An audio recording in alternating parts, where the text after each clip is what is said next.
Good morrow, scholars. Welcome to a new series. This is just something I wanted to do for today.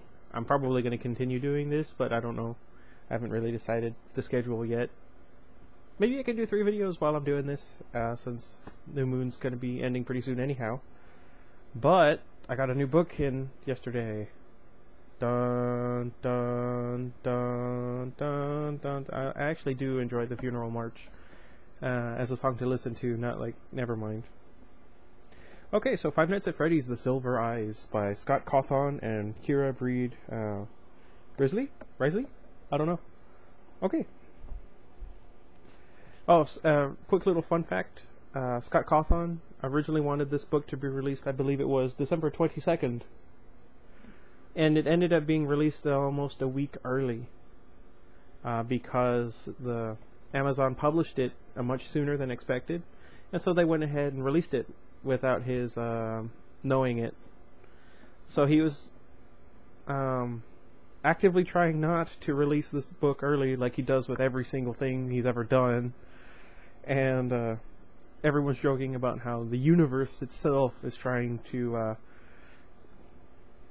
make him release stuff early. So look forward to what's FNAF World? Is that what it's called?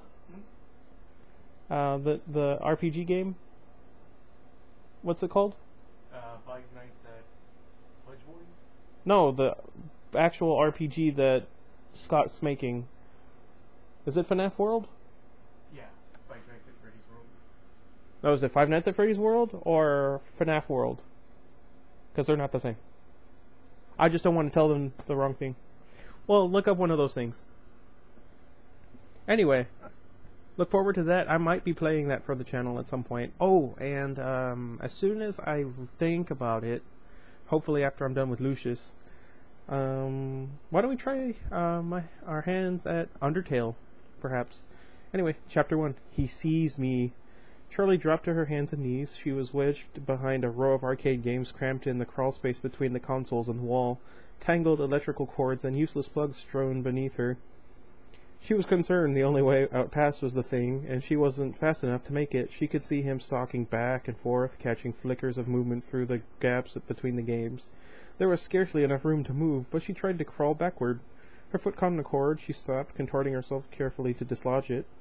She heard the clash of metal on metal, and the farthest console rocked back against the wall. He hit it again, shattering the display, then attacked the next, crashing against them almost rhythmically, tearing through the machinery, coming closer. I have to get out, I have to. The panic thought was of no help. There was no way out. Her arm ached, and she wanted to sob aloud. Blood soaked through the tattered bandage, and it seemed as though she could feel it draining out of her. The console a few feet away crashed against the wall, and Charlie flinched. He was getting closer. She could hear the grinding of gears, the clicking of servos, even louder. Eyes closed, she could still see the way he looked at her, see the matted fur and the exposed metal beneath the synthetic flesh. Ugh. Suddenly, the console in front of her was wrenched away. It toppled over, thrown down like a toy. The power cords beneath her hands and feet were yanked away, and Charlie slipped, almost falling. She caught herself and looked up just in time to see the downward swing of a hook.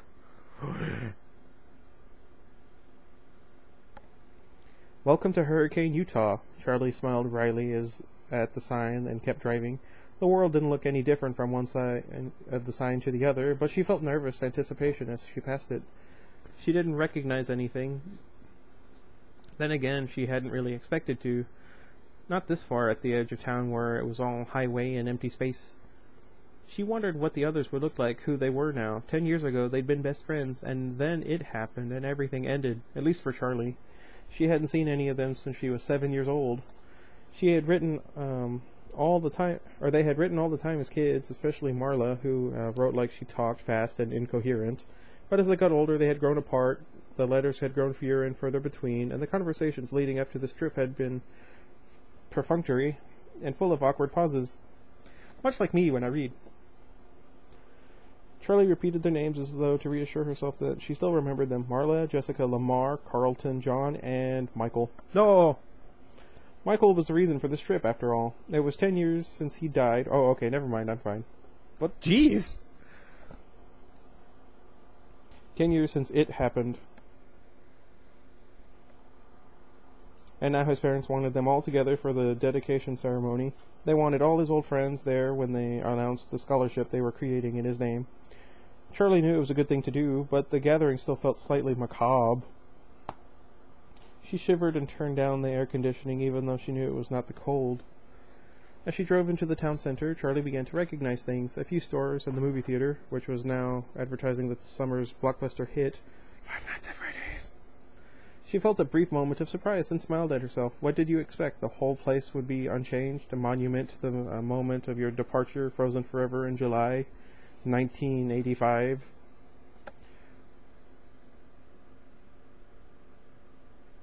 I'm going to do a video about this book and how it relates to the games.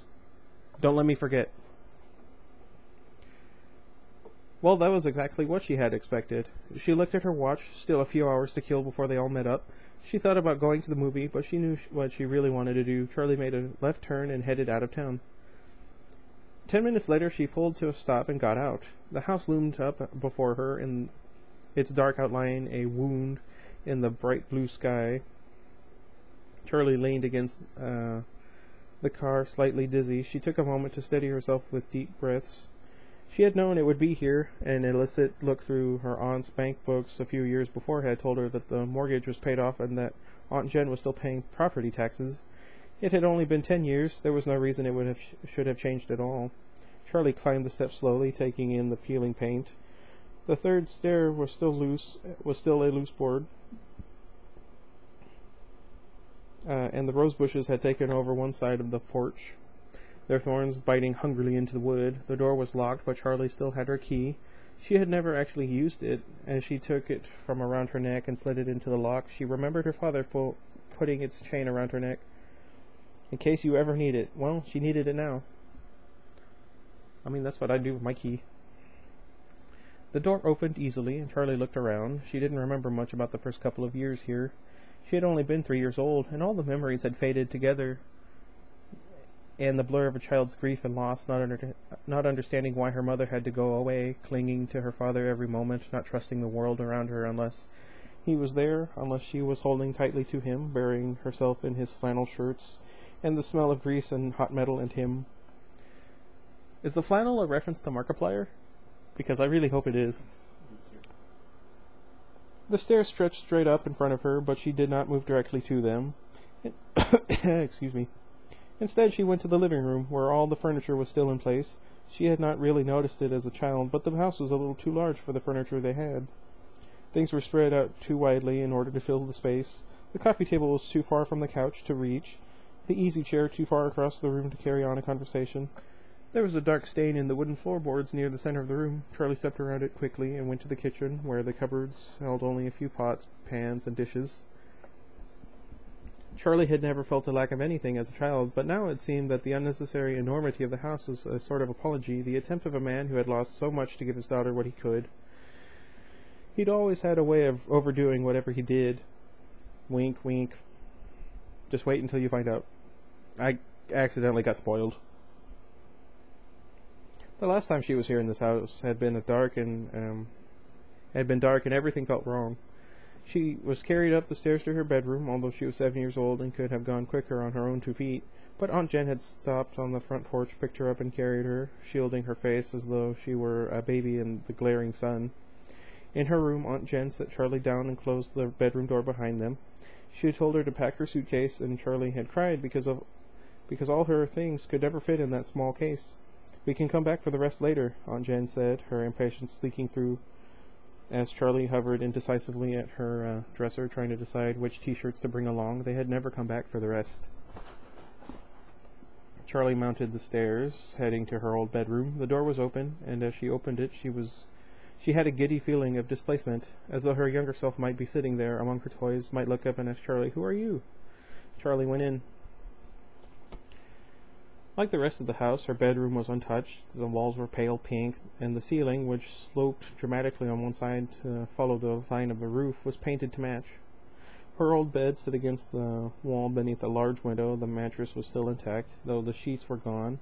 The window was cracked slightly open, and rotting lace curtains wavered in the gentle breeze from outside.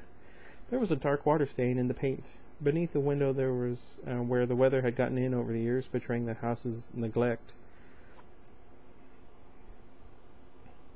Charlie climbed onto the bed and forced the window shut. It obeyed with a screech, and Charlie stood back and turned her attention to the rest of the room, to her father's creations. Their first night in the house, Charlie had been afraid to sleep alone. She did not remember the night, but her father had told her about it often enough that the story had taken on the quality of a memory. She sat up and wailed until her father came to find her, until he scooped her up and held her and promised he would make sure she was never alone again. The next morning he took her by the hand and led her to the garage where he set to work on keeping that promise. The first of his inventions was a purple rabbit, now gray with age from years of sitting in the sunlight. Her father had named him Theodore. He was the size of a 3-year-old child, her size at the time, and he had plush fur, shining eyes, and a dapper red bow tie. He didn't do much, only waved a hand, tilted his head side to side, and said in her father's voice, "I love you, Charlie." But it was enough to give her a night watcher, someone to keep her company when she could not sleep. Right now, Theodore sat in a white wicker chair in the far corner of the room. Charlie waved at him, but not activated. He did not wave back. After Theodore, the toys got more complex. Some worked and some did not. Some seemed to have permanent glitches, while others simply did not appeal to Charlie's childish imagination. She knew her father took those back to his workshop and recycled them for parts, though she did not like to watch them dismantled. But the ones that were kept, those she loved, they were here now, looking at her expectantly. Smiling, Charlie pushed a button beside her bed. It gave way stiffly, but nothing happened. She pushed it again, holding it down longer, and this time across the room, and with the weary creak of metal on metal, the unicorn began to move. The unicorn, Charlie had named him Stanley for some reason she could no longer remember. A unicorn and someone named Charlie. Was made of metal and had been painted glossy white. He trundled around the room on a circular track, bobbing his head stiffly up and down. The track squealed as Stanley rounded the corner and came to a stop beside the bed. Charlie knelt beside him on the floor and patted his flank. His glossy paint was chipped and peeling, and his face had given over to rust. His eyes were lively, gazing out of the decay. "You need a new coat of paint, Stanley," Charlie said. The unicorn stared ahead, unresponsive. At the foot of the bed there was a wheel, made of patched-together metal. It had always reminded her of something she might find on a submarine. Charlie turned it. It stuck for a moment, then gave way, rotating as it always did, and across the room the smallest closet door swung open. Out sailed Ella on her track, a child-sized doll bearing a teacup and saucer in her tiny hands like an offering. Ella's plaid dress was still crisp, and her patent leather shoes still shone. Perhaps the closet had protected her from the damage of the damp. Charlie had an identical outfit back when she and Ella were the same height. Accidental, I don't know. "Hi, Ella," she said softly. As the wheel unwound, Ella retreated into the closet again, the door closing behind her. Charlie followed her. The closets had been built to align with the slant of the ceiling, and there were 3 of them. Ella lived in the short one, which was about 3.5 feet tall. Next to it was one a foot or so taller, and a third, closest to the bedroom door, was the same height as the rest of the room. She smiled, remembering. "Why do you have 3 closets?" John had demanded the first time he had come over. She looked at him blankly, confused by the question. "'Cause that's how many there are," she said finally. She pointed defensively to the smallest one. "That one's Ella's, anyway," she added. John nodded, satisfied. Charlie shook her head and opened the door to the middle closet, or tried to. The knob stopped with a jolt. It was locked. She rattled it a few times, but gave up without much conviction. She stayed crouched low to the floor and glanced up at the tallest closet, her bigger closet that she would someday grow into. "You won't need it until you're bigger," her father would say, but that day never came. The door now hung open slightly, but Charlie didn't disturb it. It hadn't opened for her. It had only given way to time. As she moved to stand, she noticed something shiny, half hidden under the rim of the locked middle door. She leaned forward to pick it up. It looked like a broken-off piece of a circuit board. She smiled slightly. Nuts, bolts, scraps, and parts had turned up all over the place once upon a time. Her father always had stray parts in his pockets. He would carry something he was working on around, set it down, and forget where it was, or worse, put something aside for safekeeping, never to be seen again. "I'm also like that." There was also a strand of her hair clinging to it. She unwound it carefully from the tiny lip of the metal it was stuck on. Finally, as though she had been putting it off, Charlie crossed the room and picked up Theodore. His back had not faded in the sun like the front of his body, and it was the same rich dark purple she remembered. She pressed the button on the base of his neck, but he remained lifeless. His fur was threadbare, one ear hanging loose by a single rotting thread, and through the hole she could see the green plastic of a circuit board. Charlie held her breath, listening fearfully for something. The rabbit said with barely audible halting noise. And Charlie set him down, her face hot and her chest pinched tight. She had not really expected to hear her father's voice again. I love you too. Charlie looked around the room. As a child, it had been her own magical world, and she was possessive of it. Sorry. Only a few chosen friends were ever even allowed inside. She went to her bed and set Stanley moving on his track again. She left, closing the door behind her before the little unicorn came to a halt. This is sad. She went out the back door to the driveway and stopped in front of the garage that had been her father's workshop. Half buried in the gravel a few feet away was a piece of metal, and Charlie went to pick it up. It was jointed in the middle, and she held it in her hands, smiling a little as she bent it back and forth. An elbow joint. She thought, I wonder who that was going to belong to. She had stood in this exact spot many times before. She closed her eyes, and the memory overwhelmed her. She was a little girl again, sitting on her father's workshop floor, playing with scraps of wood and metal as though they were toy blocks. There we go. Trying to build a tower with the uneven pieces. The shop was hot, and she was sweaty, grime sticking to her legs as she sat in her shorts and sneakers. She could almost smell the sharp metallic odor of the soldering iron. Her father was nearby, never out of sight, working on Stanley the unicorn. Stanley's face was still unfinished, one side white and shining and friendly, with a gleaming brown eye that seemed almost to see. The other half of the toy's face was all exposed circuit boards and metal parts. Charlie's father looked at her and smiled, and she smiled back, beloved. Aw. In a darkened corner behind her father, barely visible, hung a jumble of metal limbs, a twisted skeleton with burning silver eyes. Every once in a while, it gave an uncanny twitch. Charlie tried never to look at it, but as her father worked, as she played with her makeshift toys, her eye was drawn back to it again and again. The limbs, contorted, seemed almost mocking, the thing a ghastly gesture, and yet there was something about it that suggested enormous pain. Daddy, Charlie said. Her father did not look up from his work. Daddy, she said again, more urgently, and this time he turned to her slowly, as though not fully present in the world. What do you need, sweetie? She pointed at the metal skeleton. Does it hurt? She wanted to ask the question, but when she looked in her father's eyes, she found she could not, so she shook her head. Nothing. He nodded at her with an absent smile and went back to his work. Behind him, the creature gave another awful twitch, and its eyes still burned. Charlie shivered and drew herself back to the present. She glanced behind her, feeling exposed. She looked down, and her gaze fixed on something, 3 widely spaced grooves in the ground. She knelt, thoughtful, and ran her finger over one of them. The gravel was scattered away, the marks worn heavily into the dirt. A camera tripod of some sort. It was the first unfamiliar thing she'd seen. The door to the workshop was cracked open slightly, inviting, but she felt no desire to go inside. Quickly, she headed back to her car, but she stopped as soon as she settled into the driver's seat. Her keys were gone, having probably fallen out of her pocket somewhere inside the house. She retraced her steps, merely glancing into the living room and kitchen before heading up to her bedroom. The keys were on the wicker chair beside Theodore the rabbit. She picked them up and jangled them for a moment, not quite ready to leave the room behind. She sat down on the bed. Stanley the unicorn had stopped beside the bed, as he always did, and as she sat, she patted him absently on the head. It had grown dark while she was outside, and the room was now cast in shadows. Somehow, without the bright sunlight, the toy's flaws and deterioration were thrown into sharp relief. Theodore's eyes no longer shone, and his thin fur and hanging ear made him look like a sickly vagabond.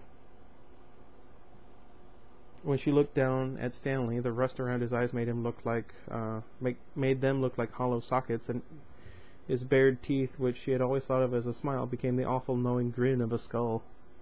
Charlie stood up, careful not to touch him, and hurried toward the door, but her foot caught on the wheel beside the bed. She tripped on the tracks and fell sprawling to the floor. There was a whir of spinning metal as she braced her head. A small pair of feet appeared under her nose, clad in shining patent leather. She looked up. There above her was Ella, staring down at her, silent and uninvited, her glassy eyes almost appearing to see. The teacup and saucer were held out before her with a military stiffness. Charlie got up cautiously, taking care not to disturb the doll. This is creepy. She left the room, stepping carefully to avoid accidentally activating any other toys. As Charlie went, Ella retreated into her closet, almost matching her pace. Charlie hurried down the stairs, seized by an urgency to get away. In the car, she fumbled the keys 3 times before sliding into place. She backed away too fast in the driveway, running recklessly over the grass of the front yard, and sped away. After about a mile, Charlie pulled over on the shoulder and turned the car off, staring straight ahead through the windshield, her eyes focused on nothing. She forced herself to breathe slowly. She reached up and adjusted the rearview mirror so she could see herself. She always expected to see pain and anger and sorrow written on her face, but they were never there. Her cheeks were pink, and her round face looked almost cheerful, like always. Her first weeks living with Aunt Jen, she had heard the same things over and over when Aunt Jen introduced her. What a pretty child, what a happy-looking child she is. Charlie always looked like she was about to smile, her brown eyes wide and sparkling, her thin mouth ready to curve up even when she wanted to sob. The incongruity was a mild betrayal. She ran her fingers through her light brown hair, as though that would magically fix its slight frizziness, and put the mirror back into position. She turned the car back on and searched for a radio station, hoping music might bring her fully back to reality. She flipped from station to station, not really hearing what any of them were playing, and finally settled on an AM broadcast with a host who seemed to be yelling condescendingly at his audience. She had no idea what he was talking about, but the brash and annoying sound was enough to jar her back into the present. Excuse me. The clock in the car was always wrong, so she checked her watch. It was almost time to meet her friends at the diner that they had chosen near the center of town. Charlie pulled back onto the road and drove, letting the sound of the angry radio host soothe her mind. When she reached the restaurant, Charlie pulled into the lot and stopped, but did not park. The front of the diner had a long picture window all across it, and she could see right inside. Though she had not seen them for years, it took her only a moment to spot her friends through the glass. Looking at you through the glass. Never mind. I'm not much of a singer, but, maybe one day I'll do a video. Jessica was the easiest to... Why is there always a Jessica? There's one in Twilight. There's one here. I knew like 3 of them in high school. You can't see the top of my head. Whoa, that's way too far. Okay, that's better. Where was I? She always enclosed pictures with her letters, and right now she looked exactly like her last photo. Even seated, she was clearly taller than either of the boys, and very thin. Though Charlie could not see her whole outfit, she was wearing a loose white t-shirt with an embroidered vest, and she had a brimmed hat perched on her glossy shoulder-length brown hair, with an enormous flower threatening to tip it off of her head. She was gesturing excitedly about something as she spoke. I also do this. The 2 boys were sitting next to each other, facing her. Carlton looked like an older version of his red-headed childhood self. He still had a bit of a baby face, but his features had refined, and his hair was carefully tousled and held in place by some alchemical hair product. He was almost pretty for a boy, and he wore a black workout t-shirt, though she doubted he'd ever worked out a day in his life. He slouched forward on the table, resting his chin in his hands. Beside him, John sat closest to the window. John had been the kind of child who got dirty before he even went outside. There would be paint on his shirt before the teacher handed out the watercolors, grass stains on his knees before they came near a playground, and dirt under his fingernails just after he washed his hands. Charlie knew it was him because it had to be, but he looked completely different. The grubbiness of childhood had been replaced by something crisp and clean. He was wearing a neatly pressed light green button-down shirt, the sleeves rolled up and the collar open, preventing him from looking too uptight. He was leaning back confidently in the booth, nodding enthusiastically, apparently absorbed in whatever Jessica was saying. The only concession to his former self was his hair, sticking up all over his head. He had a 5 o'clock shadow, a smug adult version of the dirt he was always covered in as a kid. Charlie smiled to herself. John had been something like her childhood crush before either of them really understood what that meant. He gave her cookies from his Transformers lunchbox. Awesome. And once in kindergarten he took the blame when she broke the glass jar that held the colored beads for the arts and crafts. She remembered the moment when it slipped from her hands and she watched it fall. She could not have moved fast enough to catch it, but she would not have tried. What? She wanted to see it break. The glass hit the wood floor and shattered into 1,000 pieces, and the beads scattered many-colored among the shards. She thought it was beautiful, and then she started to cry. John had a note sent home to his parents, and when she told him thank you, he had winked at her with an irony beyond his years and simply said, "For what?" My back's killing me. What you doing, Iggy? Let's see. After that, John was allowed to come to her room. She let him play with Stanley and Theodore, watching anxiously the first time as he learned to press the buttons and make them move. She would be crushed if he didn't like them, knowing instinctively that it would make her think less of him. They were her family, but John was fascinated as soon as he saw them, and he loved her mechanical toys, and so she loved him. 2 years later, behind a tree beside her father's workshop, she almost let him kiss her, and then it happened, and everything ended, at least for Charlie. Charlie shook herself, forcing her mind back to the present. Looking again at Jessica's polished appearance, she looked down at herself. Purple t-shirt, denim jacket, black jeans, and combat boots. Do people actually wear combat boots? Recreationally? Mm-hmm. Huh. I did not know that. Uh-oh. It looks like this is going to be one of those 40-minute chapters. No. It had felt like a good choice this morning, but now she wished she had chosen something else. This is all you ever wear, she reminded herself. She parked and locked her car behind her, even though people in Hurricane did not usually lock their cars. Then she went into the diner to meet her friends for the first time in 10 years. The warmth, noise, and light of the restaurant hit her in a wave as she had entered. For a moment she was overwhelmed, but Jessica saw her pause in the doorway and shouted her name. Charlie smiled and went over. "Hi," she said awkwardly, flicking her eyes at each of them, but not fully making eye contact. Jessica scooted over on the red vinyl bench and patted the seat beside her. "Here, sit," she said. "I was just telling John and Carlton." "John Connor?" "About my glamorous life." She rolled her eyes as she said it, managing to convey both self-depreciation and the sense that her life was truly something exciting. Kind of like me." "Did you know Jessica lives in New York?" Carlton said. There was something careful about the way he spoke, like he was thinking about his words before he formed them. John was silent, but he smiled at Charlie anxiously. I try and think about what I'm saying before I say it, but it doesn't always work. Jessica rolled her eyes again, and with a flash of déjà vu, Charlie suddenly recalled that this had been a habit even when they were children. 8 million people live in New York, Carlton. It's not exactly an achievement, Jessica said. Carlton shrugged. "I've never been anywhere," he said. "I didn't know you still lived in town," Charlie said. "Where else am I going to live? My family has been here since 1896. There we go," he added, deepening his voice to mimic his father. "Is that even true?" Charlie asked. "I don't know," Carlton said in his own register. "Could be. Dad ran for mayor 2 years ago. I mean, he lost, but still, who runs for mayor?" He made a face. "I swear, the day I turn 18, I am out of here." "Where are you going to go?" John asked, looking seriously at Carlton. Carlton met his eyes, just as serious for a moment. Abruptly, he broke away and pointed out the window, closing one eye as if to get his aim true. John raised an eyebrow, and he looked out the window, trying to follow the line Carlton was pointing to. Charlie looked too. Carlton wasn't pointing at anything. John opened his mouth to say something, but Carlton interrupted. "Or," he said, as he smoothly pointed in the opposite direction. "Okay." John scratched his head, looking slightly embarrassed.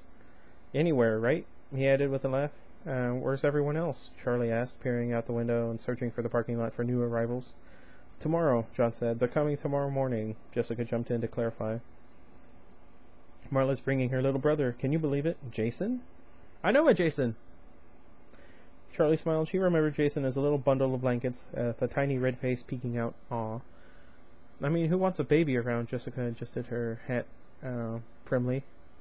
I'm pretty sure he's not a baby anymore, Charlie said, stifling a laugh. Practically a baby, Jessica said. Anyway, I booked us a room at the motel down by the highway. It was all I could find. The boys are staying with Carlton. Okay, Charlie said. She was vaguely impressed by Jessica's organization, but she wasn't happy about the plan. She was loath to share a room with Jessica, who now seemed like a stranger. Jessica had become the kind of girl who intimidated her, polished and immaculate, speaking as though she had everything in life figured out.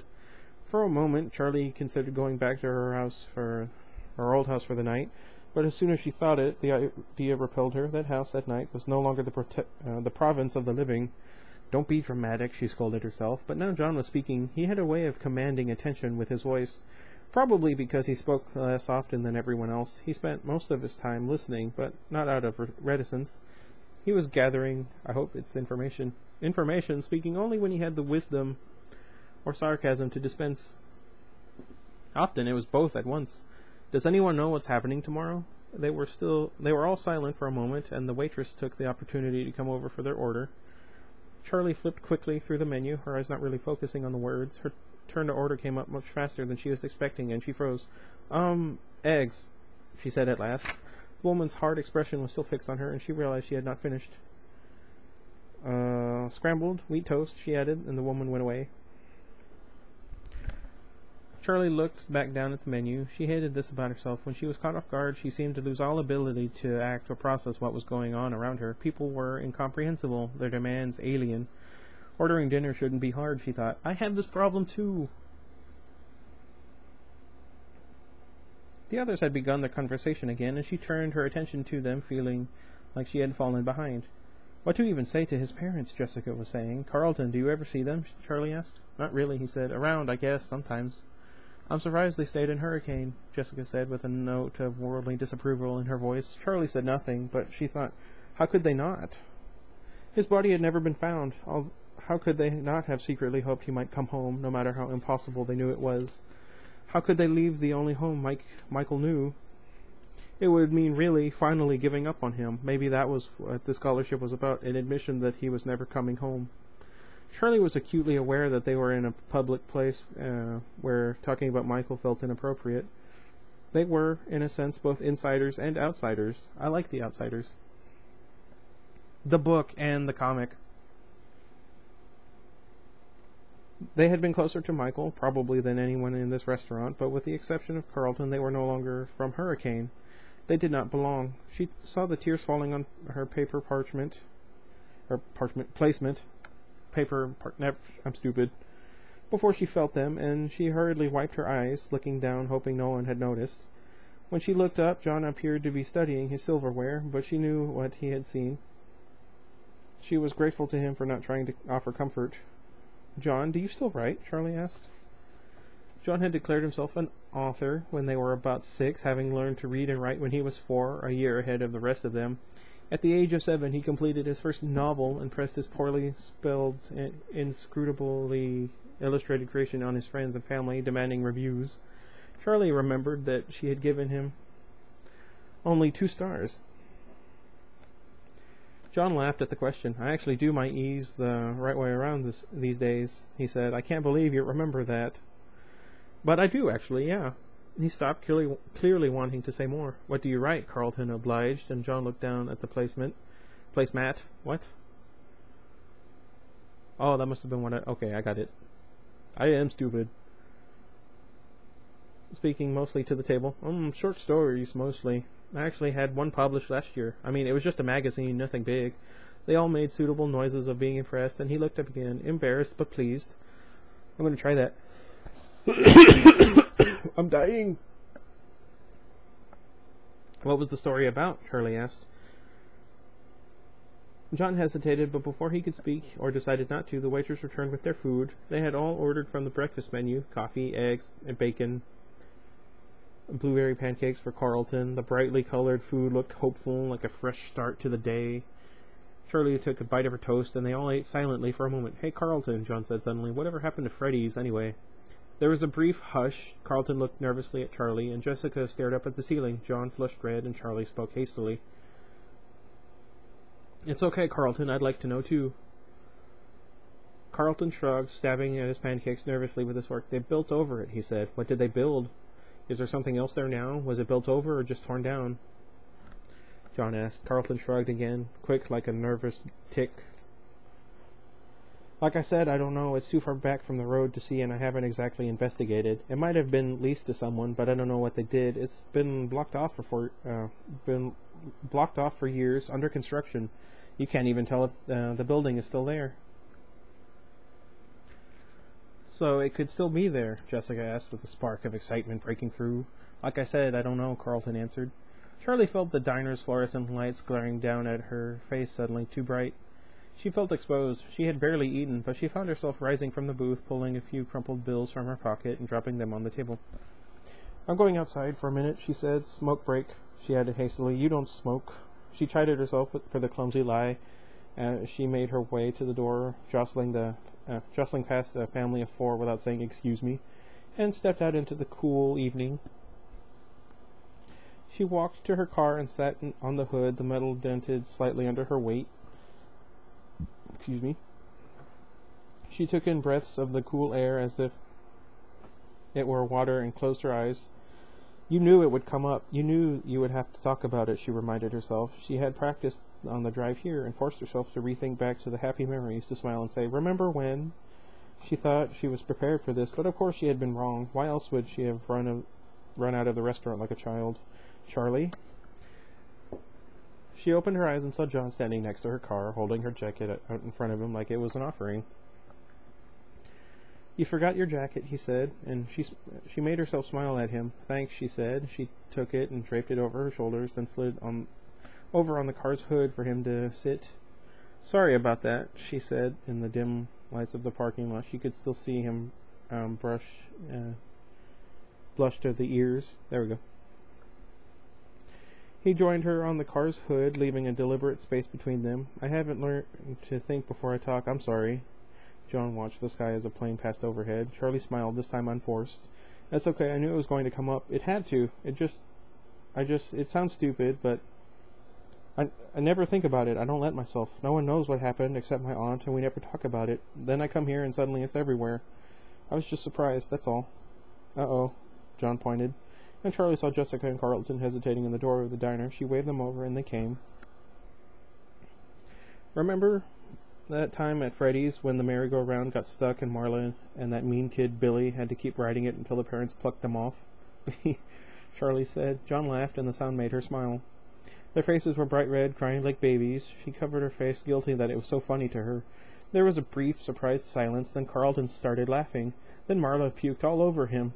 Sweet justice, Charlie said. Actually, I think it was nachos, John added.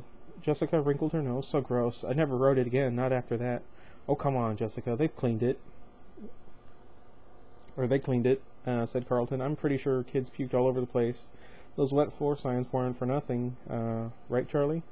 Don't look at me, I said. I never puked. We used to spend so much time there. Privileges of knowing the owner's daughter, Jessica said, looking at Charlie with mock accusation. I couldn't help who my dad was, Charlie said, laughing. Jessica looked thoughtful for a moment before she continued. I mean, how could you have a better childhood than spending all day at Freddy Fazbear's Pizza? I don't know, said Carlton. I think that music got to me over the years. He hummed a few bars of the familiar song. Charlie dipped her head to it, recalling the tune. I love those animals so much, Jessica said suddenly. What's the proper term for them? Animals, robots, mascots? I think those are all accurate, Charlie leaned back. Well, anyway, I used to go and talk to the bunny. What was his name? Bonnie, Charlie said. Yeah, Jessica said. I used to complain to him about my parents. I always thought he had an understanding look about him. Carlton laughed. Animatronic therapy recommended by 6 out of 7 crazy people. Shut up, Jessica retorted. I knew he wasn't real. I just liked talking to him.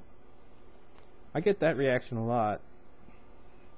Charlie smiled a little. I remember that, she said. Jessica in her prim little dresses, her brown hair in 2 tight braids like a little kid out of an old book, walking up the stage when the show was over, whispering earnestly to the life-size animatronic rabbit. If anyone came up beside her, she went instantly silent and still, waiting for them to go away so she could resume her one-sided conversations. Charlie had never talked to the animals at her father's restaurant or felt close to them like some kids seemed to. Although she liked them, they belonged to the public. She had her own toys, mechanical friends waiting for her at home who belonged only to her. I liked Freddy, said John. He always seemed the most relatable. That's one of the reasons why I like Freddy so much. Okay, I got like 2 pages left to go, or no, it's a little bit more than that, isn't it? And it's already past 40 minutes. Dang, I didn't expect, because here, look. You see how the words are spaced? You'd think I would have gotten through it a little bit faster than that. It's probably just because I'm so tired. And I keep getting distracted. You know, there are a lot of things about my childhood that I can't remember at all, Carlton said, but I swear I can close my eyes and see every last detail of that place. Even the gum I used to stick under the tables. Gum? Yeah, right, those were boogers. Jessica took a tiny step away from Carlton. He grinned. I was 7, what do you want? You all picked on me back then. Remember when Marla wrote Carlton smells like feet on the wall outside? You did smell like feet, Jessica laughed with a sudden outburst. Carlton shrugged, unperturbed. I used to try to hide when it was time to go home. I wanted to be stuck in there overnight so I could have the whole place to myself. Yeah, you always kept everyone waiting, said John, and you always hid under the same table. Charlie spoke slowly, and when she did, everyone turned to her as though they had been waiting. Sometimes I feel like I remember every inch of it, like Carlton, she said, but sometimes it's like I hardly remember it at all. It's all in pieces. Like I remember the carousel and that time it got stuck. I remember drawing on the placemats. I remember little things, eating the greasy pizza, hugging Freddy in the summer, and his yellow fur getting stuck all over my clothes. But a lot of it's like pictures, like it happened to someone else. They were all looking at her oddly. Freddy was brown, right? Jessica looked at the others for confirmation.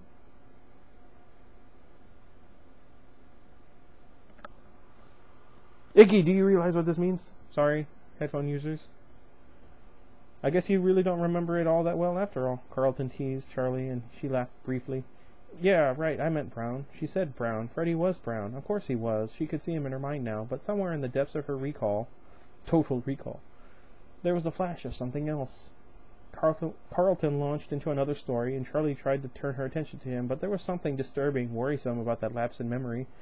It was 10 years ago. It's not like you've got dementia at 17. It can happen. Stay on that, she told herself, but it was such a basic detail to have misremembered. Out of the corner of her eye, she caught John looking at her, a pensive expression on his face, as though she had said something important. You really don't know what happened to it? She asked Carlton with more urgency in her voice than she intended. He stopped talking, surprised. Sorry, she said. Sorry, I didn't mean to interrupt you. It's okay, but yeah. Or no, I don't really know what happened. How can you not know? You live here. Charlie, come on, said John. It's not like I hang out in that part of town. Things are different. The town has grown, Charlie said mildly, seeming unruffled by her outburst. And I honestly don't look for reasons to go around there, you know? Why would I? There wasn't any reason. Not anymore. We could go there, John said suddenly, and Charlie's heart skipped. Carlton looked nervously at Charlie. What? Seriously? It's a mess. I don't know if you can even get into it. Charlie found herself nodding. She felt as though she had spent the whole day weighed down by memory, seeing everything through a filter of years, and now she felt suddenly alert, her mind fully present. She wanted to go. Let's do it, she said, even if there's nothing there. I want to see. They were all silent. Suddenly, John smiled with reckless confidence. Yeah, let's do it. Okay, 44 minutes. That's not too bad for a first book. That was about 40 pages, just about. So sorry about that. I hope you guys are going to enjoy the series. I understand a lot of people are like, because I guess the writing's a little slow, and my one friend Josh was complaining about the breaks between flashbacks and the present are a little difficult to follow, but I think if you're paying attention, you should have enough of a reference point. Anyway, let me know if you're excited for the book. I certainly am. I mean, look at that cover. Ooh. Anyway, until next time. Goodbye, everybody. I feel like I was going to say something else.